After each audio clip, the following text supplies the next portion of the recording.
হতাশাগ্রস্ত হয়ে বান্দা যখন কাঁদতে থাকে আর ডাকতে থাকে, ইয়া আল্লাহ, ইয়া রহমান, ইয়া রহিম, ইয়া হাইয়ু, ইয়া কাইয়ুম।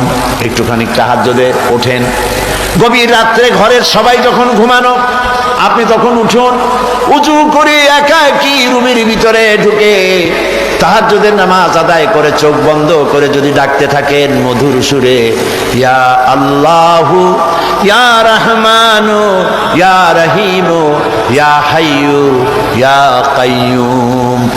আল্লামা ইকবাল বলেছেন, দিল সে जो बात निकलती है असर रखती है पर नहीं मगर ताकते परवाज रखती है।